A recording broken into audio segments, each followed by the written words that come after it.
certains membres du jury, vous allez peut-être vouloir faire des mentions spéciales. Oui, vous avez le droit. Attention, 4e finaliste, la provocante Caroline Margeau-Gagnon.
Concours de lip-sync glacier du Club des 100 watts. Il y a du talent, c'est effrayant. Caroline Margeau-Gagnon, es-tu contente? Oui, oui. Ah, ça se peut-tu? Les cheveux attachés comme ça, on jurerait que c'est pas la même fille. Moi, lui ici. Lui aussi, avec les lunettes. Mais tout le monde, des allures, toutes les allures, tellement différentes. Puis il se retrouve devant la caméra, puis là, whoop, il pète le feu. C'est dans vous quatre qu'on va trouver un gagnant, une gagnante. Mais il faut signaler que tous les participants, vous avez été fantastiques. Ouais. Vraiment. Est-ce qu'il y a des mentions spéciales? Moi, une mention spéciale, vas-y, vas-y. Moi, j'ai une mention spéciale pour Cindy, qu'elle s'appelle, parce qu'elle chantait Céline Dion, c'était très bon aussi. Aussi, une mention spéciale, c'est bon. mention spéciale pour Julie Dumas. Julie Dumas qui chantait Rage, c'est ça? Julie Dumas. Dumas, c'est ça, Julie Dumas. Un chanteur qui était sensible, qui était juste, C'était vrai ce qu'elle faisait, très bon. Moi aussi, Marc-André, pour Karen Lacroix. Karen Lacroix, je crois. Coudon, des mentions partout, tout le monde. Super! Génial. OK. Bref, ça a été un super beau concours. Et avant de vous présenter le nom du gagnant et avant de vous présenter les prix du gagnant, on va vous présenter une pub. Oh non! Décembre du jury également. Et avant de vous dire qui est le grand gagnant de ce 7e concours de lip-sync glacier du Club des 100 watts, je vais vous donner les prix que va recevoir le ou la gagnante. Alors, que va recevoir le ou la gagnante? Ben, regardez bien ça. C'est pas compliqué. C'est un coupe-vent de Bonville, le livre des records Guinness, un abonnement au fan club des 100 watts, 25 kilos de produits glaciers. Il faut avoir beaucoup d'amis parce que je sais que vous allez partager, il y en a. Et également, un petit cadeau surprise, c'est une paire de patins Rollerblade, offert par Rollerblade. Des super patins comme je porte présentement. Moi, je fais du patin assis parce que je suis pourri de faire du vrai patin. C'est des patins à une lame à roulette. Spécial, ça? Oui, absolument. Là, tu m'as dit qu'ils ont eu 25 kilos déjà comme étant finalistes. Non. Non, il n'y en a pas eu encore. Non. Le gagnant ou la gagnante va recevoir 25 kilos de crème glacée. OK, c'est spécial. Et tout, et les prix et la vidéocassette. Bon. Bon, j'aimerais, en cherchant l'enveloppe, mentionner la grande participation des réalisateurs qui ont fait les clips. Alors, il y a Michel, Pascal, Ginette, Martin. On les applaudit. Toute la gang de recherchistes, tout ça, ça a été au bout de tout le monde dans les écoles. Continuez à nous écrire pour le concours de lip-sync. Merci aussi à mes caméramans. Fantastique, les caméramans, super. Élise au chronomètre, José au costume, tout le monde et... J'ai pas l'enveloppe. J'ai pas l'enveloppe. Il y a un problème. L'enveloppe. Ben, quelle enveloppe? L'enveloppe du gagnant. Ben, t'as-tu le mettre dans ton livre? Non, il n'y a pas dans le livre. Il n'y a pas dans le livre. Qui c'est qui a l'enveloppe? C'est André! Quoi? Aïe, le voleur! Bon, Francis Redé. Francis, s'il vous plaît. Est-ce que j'ouvre ça? Le nom de la ou du gagnant. Oh. Le ou la gagnante. Le ou la gagnante est... OK? Vas-y. Caroline Gagnon.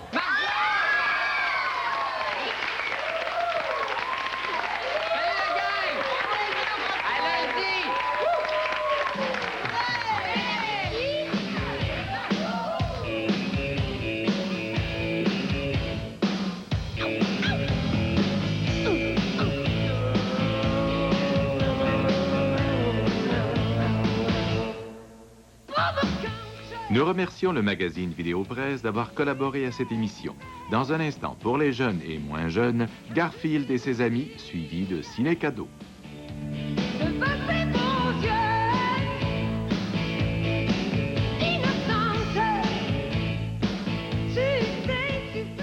Droit de parole vous revient le 10 À quoi ça ressemble une fille de l'an 2000? Et on utilise le mot « fille » parce qu'on a décidé de vous présenter aujourd'hui un bon paquet de jeunes femmes entre 20 et 35 ans qui font des choses exceptionnelles dans leur vie de tous les jours et dans leur vie professionnelle et qui viennent nous dire pourquoi est-ce que de moins en moins aujourd'hui, on a le goût d'utiliser le mot « féminisme » ou « féministe » quand on nous pose la question « Comment vous avez fait pour vous rendre où vous êtes, vous, une femme? »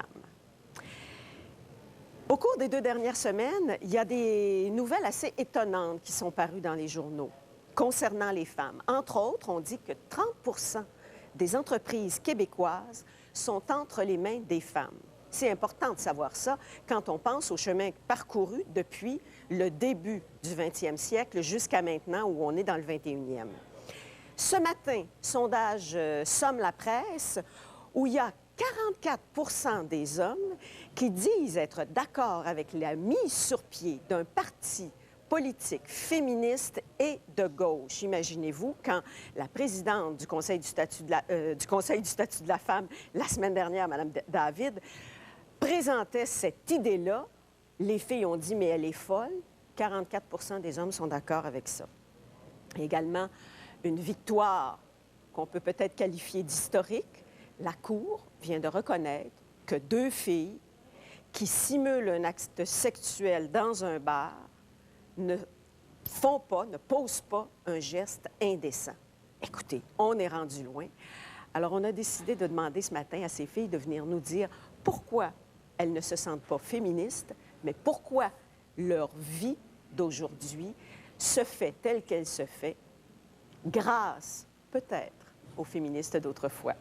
Je vous présente la première, Isabelle Pelletier. Bonjour. Bonjour. Isabelle, vous êtes entrepreneure, présidente et seule actionnaire d'une compagnie qui s'appelle Pop Media, où vous avez 11 permanents, 10 pigistes.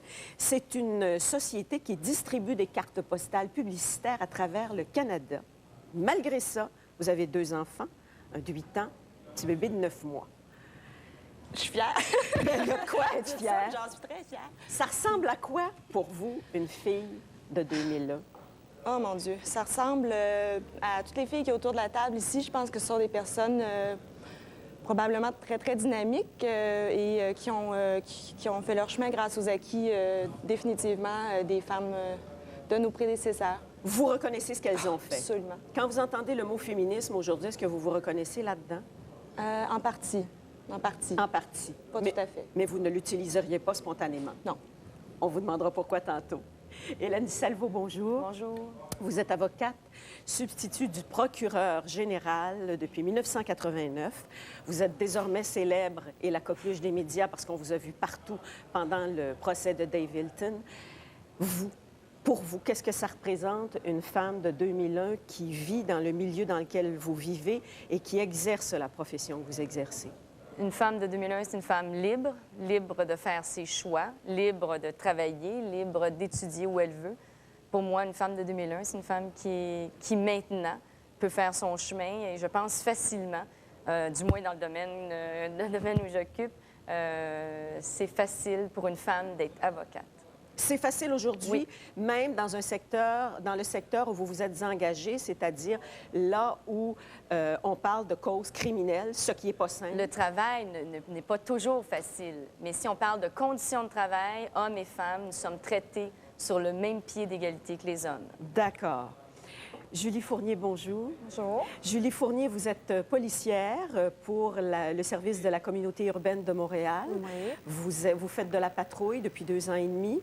Vous êtes dans un secteur où il y a 14 filles, 40 hommes, un poste où... Environ, c'est ça. Environ, oui. À peu près. Vous avez commencé par le droit pour aboutir à la police. Pourquoi? Bien, premièrement, c'est parce que j'aimais étudier dans le droit, la justice. Oui. Par contre, en étudiant, je me suis rendu compte que c'était un métier qui était peut-être pas tout à fait adapté à moi parce que c'est un métier qui était trop clérical, qui était trop peut-être intérieur. Il me manquait un peu d'action. Donc, j'avais pris comme une session sabbatique pour savoir où je voulais me réorienter. J'avais eu une petite fille entre-temps aussi. Et c'est en parlant avec un homme, un policier de la Sûreté du Québec, qui était le beau-frère de ma meilleure amie, qui m'a comme ouvert la porte à ça. Parce Donc, il n'y avait pas de policier dans votre famille? Non, il n'y en avait pas. Puis c'était comme, traditionnellement, comme on dit, réservé pour les hommes. Puis ça m'attirait, mais je me disais, ouais, c'est peut-être pas pour moi. Puis quand j'ai parlé avec lui, il m'a comme ouvert l'esprit à ça. Il m'a dit, écoute, Julie, ça fait 8 ans de ça environ. J'ai eu le temps de faire un DEC en technique policière après, par la suite. Et il me dit, écoute, Julie, on a besoin de femmes dans des corps de police. Ça commence à s'ouvrir. Puis vous avez votre place à faire dans ce métier-là. Ça m'a fait réfléchir. Puis suite à ça, je suis allée vérifier aussi à l'école c'était quoi les aptitudes, les cours que ça prenait. Puis je me suis lancée à l'eau. J'ai commencé à étudier en technique policière. J'avais une petite fille de 6 mois. Et il vous a dit, c'est facile de faire ta place dans ce secteur-là. Est-ce que c'est ce que vous avez constaté? Bien, il a dit, j'ai peut-être dit facile, je m'excuse, mais il a dit, il y a une place à faire pour les femmes. D'accord. Et facile ou pas, bon, ça dépend de chaque fille. Ça dépend aussi, je pense, de l'endroit où ce qu'on va travailler, là, puis de l'ambiance de travail. C'est sûr qu'il y a peut-être des endroits où c'est plus facile de travailler que d'autres endroits. Là où vous êtes, c'est plus facile ou plus difficile? Disons que quand je me suis envenue à Montréal, je savais qu'il y avait quand même une ouverture d'esprit pour les femmes, pour les ethnies, et qu'on était intéressés à engager ce type qu'on était intéressés à nous engager. D'accord. Donc, oui, il y avait une ouverture d'esprit. Caroline Gagnon, bonjour. Bonjour. Caroline, vous êtes étudiante. Vous voulez faire carrière dans un métier non traditionnel. Vous avez d'abord pris des cours